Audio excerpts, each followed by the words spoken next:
So this is the continuation of the first video. So let's proceed to the systemic routes and gains and losses of fluids and electrolytes. So you have to remember that healthy people gain fluids by drinking and eating, and their average intake and output of water is approximately equal. Of course, however, we have to remember that we have sensible and insensible water loss. So not all the time they are equal, but kaya nga approximately equal. And as you can see, the distribution of the intake and output ng isang normal na isang individual. So how about naman yung mga pasyente natin? So it varies. So ang total gain, for example, is 2.5. Ang total loss, for example, ay 2.5. So sinunod lang po natin what's written on the book. But you have to remember that it is just an approximate amount. So say we have sensible and insensible water loss. So 1,000, 1,300, 200, 1,500, 300, 500, 200. So try to see these values. The regulation of body fluids and electrolytes. Ito yung kung paano ang katawan natin can regulate the continuous movement of fluids and electrolytes in our body, the gains and different losses. So the first is kidney. So basically, alam natin that the kidney produce the urine. At ang urine ay isa sa mga pinakamaraming fluid na nawawala sa katawan natin na nakikita o na-measure natin. So kaya importante, no? Isa sa pinaka-importante o nangungunang importante na internal organ natin that would maintain the fluids and electrolytes ay yung kidney natin. So the normal daily urine is around 1 to 2 liters. Pag kinumpute daw po natin, it is 1 ml per kilogram per hour. According to Center for Disease Control, it is 0.5 to 1 ml per kilogram per hour. Kung ako po ay 50 kilos, so that is an approximately 25 to 50 ml of urine per hour. So, hindi na po ngayon uso yung bawat tao tinatalaga po natin na 30 ml per hour. Nakadepende po yung dami ng napoproduce na urine, of course, sa laki at sa timbang ng pasyente. Kaya ito po ay per kilogram per hour na po. So, another thing is skin. Ito ay isa sa mga parte ng katawan natin na nagko-contribute o malaki ang contribution sa fluid loss. Especially pag ang pasyente natin ay nilalagnat o ginigisawan yung pasyente, maraming fluid ang nawawala sa katawan through perspiration, which is normal, of course, through perspiration na hindi natin kayang i-measure. Pero alam lang natin na ginisawan siya, pinawisan siya ng marami. Pinunasan man natin yon, hindi accurate yung makukuha natin kahit pigain natin yung tuwalya na ginamit natin. Another example, yung mga nag-e-exercise. Another example, yung mga athlete na nagte-training. O another example is yung sadyang humidity or alinsangan na meron sa Pilipinas na nakakakos ng perspiration. So another organ in our body are the adrenal glands, because the adrenal glands are responsible for secreting aldosterone. Well, aldosterone is a kind of mineralocorticoids that loves sodium. So where sodium goes, water follows. So here's the relationship. When there's increased amount of aldosterone, there will be increased amount of sodium. And when there is an increased amount of sodium, there will be increased amount of fluid in the body. So, mas maraming fluid sa katawan pag mas maraming aldosterone. Vis-a-vis, pag mababa ang aldosterone, walang sodium, tumatakas ang tubig sa katawan. So, mas mababa ang amount ng fluid sa katawan. Lungs. Lungs regulate fluid by releasing water vapor because when we breathe in air, moisturized yan. When we breathe out air, naglalabas naman tayo ng fluid. So if the patient, for example, is hyperventilating, the patient might release an increased amount of fluid kasi humihinga ng mas mabilis.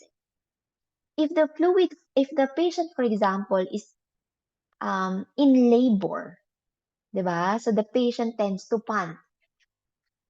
So mas maraming fluid yung nawawala sa katawan.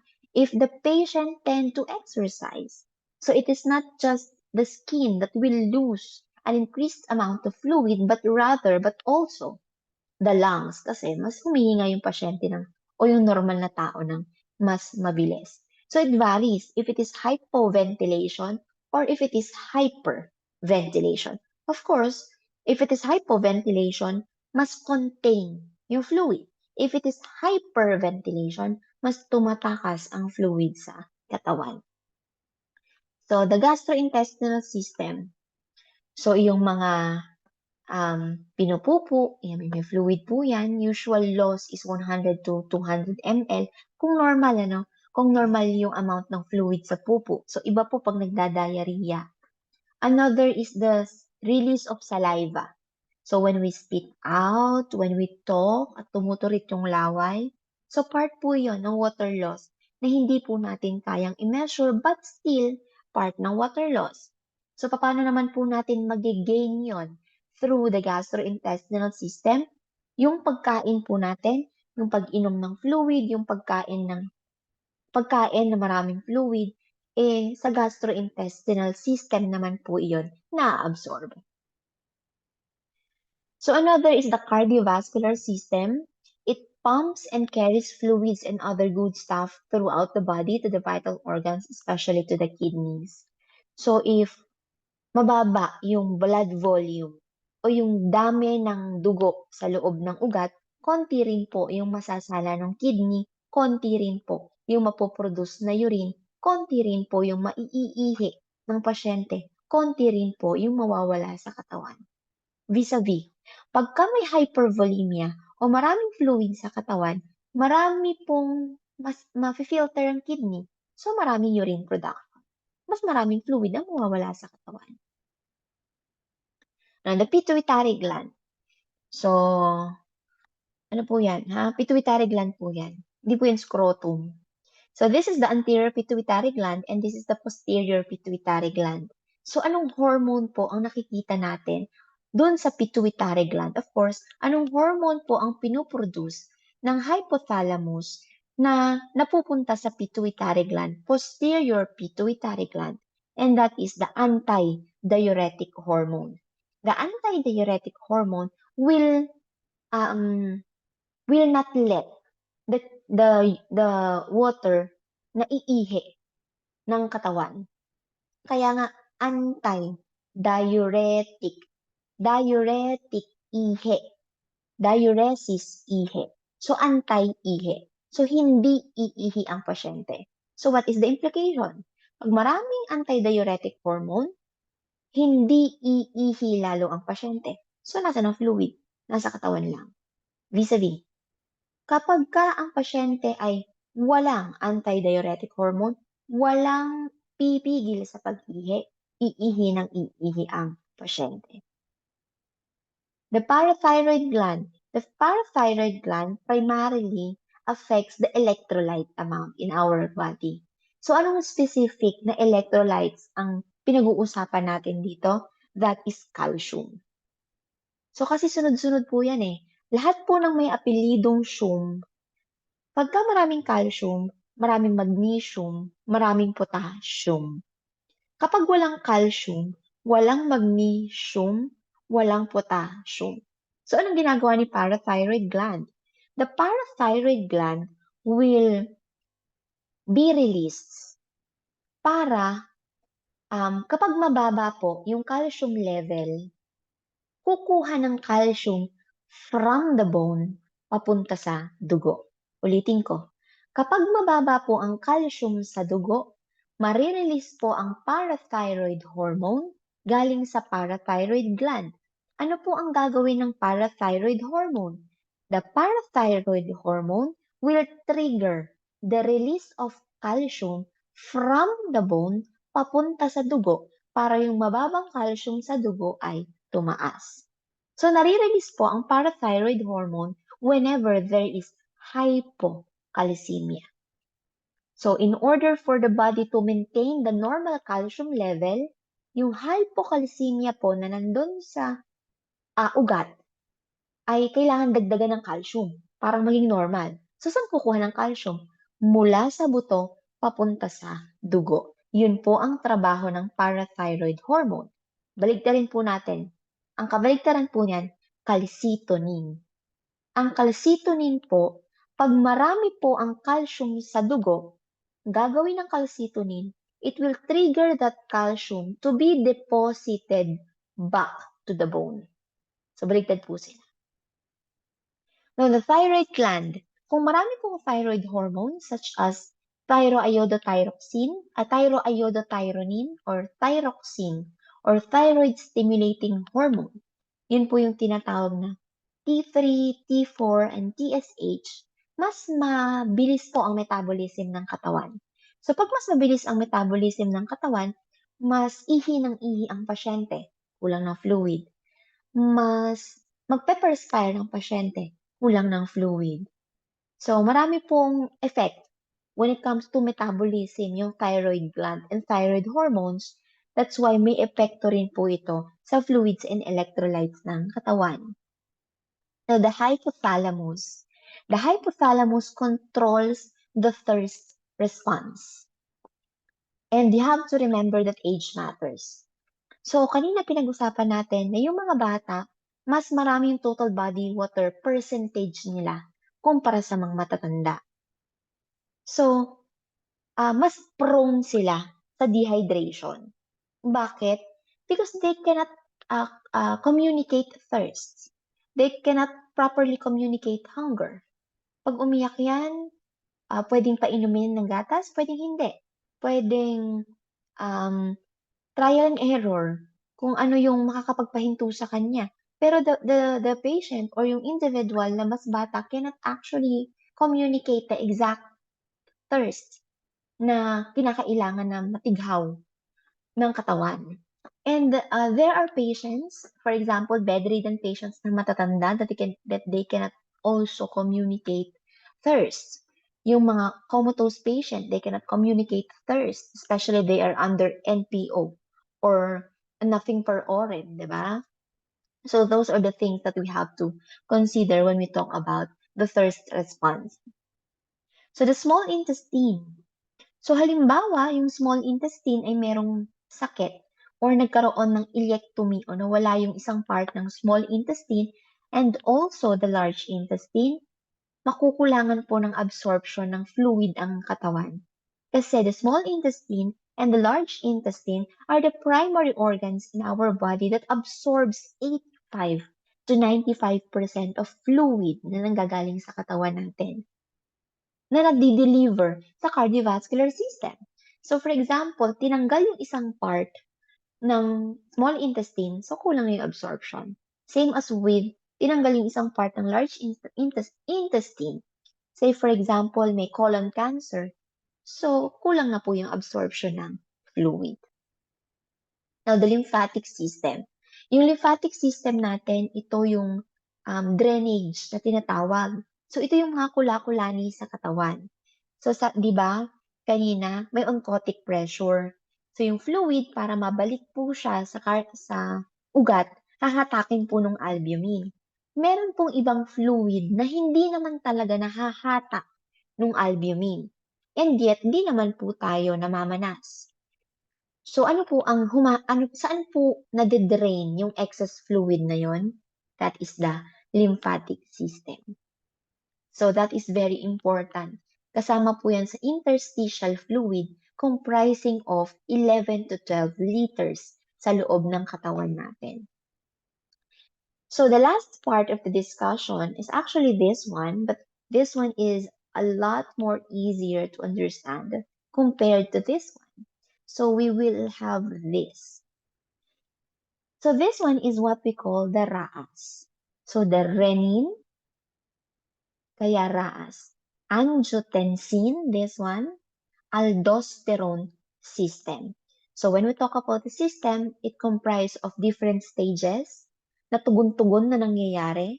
para ma-attain yung isang goal. So that is a system. So again, renin, angiotensin, aldosterone system. So this is the primary homeostatic mechanism o pamamaraan ng katawan natin para kung halimbawa ay mayroong kakulangan ng fluid ay mapunan ang kawalan ng fluid na iyon in a different means or in the different mechanism. So that is RAAS. So this is the scenario. So whenever the kidney senses that there is a decrease or mababang blood volume and mababang blood pressure, nag-a-act po ang kidney. So sa paanong paraan po? Halimbawa, nasaksak yung pasyente, nagkaroon ng bleeding, so bumaba yung blood volume, bumaba yung blood pressure. Ang pasyente po ay normal na anemic, mababa ang blood volume, mababa ang blood pressure. Halimbawa po, nagkaroon ng third phase fluid shifting, mababa ang volume, mababa ang pressure. Nagkaroon ng dehydration, mababa ang volume, mababa ang pressure. So by any instance na na-detect ng kidney na mababa ang volume at pressure, mag-a-act po siya. So, bakit kidney? Kasi kidney po yung nag-filter ng blood. So, kidney po yung nakaka-identify kung tama ba yung blood volume o tama ba yung pressure. So, pag nangyari po yun, the kidney will release renin. So, this renin, when combined with angiotensinogen, will produce angiotensin 1. So, si renin manggagaling kay kidney, si angiotensinogen manggagaling kay liver. Marirelease lamang po si renin once na may trigger kay kidney. However, angiotensinogen is continuously produced by the liver. So, renin plus angiotensinogen, mapoproduce po yung angiotensin 1. Si angiotensin 1 po ngayon ay pupunta po kay lungs kung saan matatagpuan natin yung angiotensin converting enzyme. Kaya siya ACE. Kaya ito ACE. So pag si angiotensin 1 nakakombine na siya kay ACE, magiging angiotensin 2 na ito. Kaya nga 'di ba meron tayong ACE inhibitors para si angiotensin 1 hindi maging angiotensin 2. Bakit? Ano bang ang purpose? Ano ba ang capability ni angiotensin 2? First is vasoconstriction o papakiputin niya yung mga blood vessel. So pag kumipot ang blood vessel at kulang ang blood flow, tataas ang blood pressure. That's the thing. Another thing na kayang gawin ni angiotensin aside from being a very potent vasoconstrictor, the angiotensin will tap the adrenal gland to produce aldosterone. Kanina sinabi ko, di ba? Where aldosterone goes, sodium follows, water follows. So pag may aldosterone na, mareretain na po ang fluid sa katawan sa pamamagitan ng una, the kidney will reabsorb sodium. Kasi di ba gagawa ang katawan para masundan yung amount ng aldosterone? So para masundan yung amount ng aldosterone, ang gagawin ng kidney, hindi ko pa aalisin yung sodium sa pamamagitan ng hindi ko pag-ihi ng sodium. So the kidney will reabsorb back the sodium. And at the same time, will reabsorb water. Kasi where sodium goes, water follows. So kung marami na po uling fluid or water doon sa blood supply, tataas po ang blood volume. Pag tumaas ang blood volume, tataas din po ang BP. So let me repeat.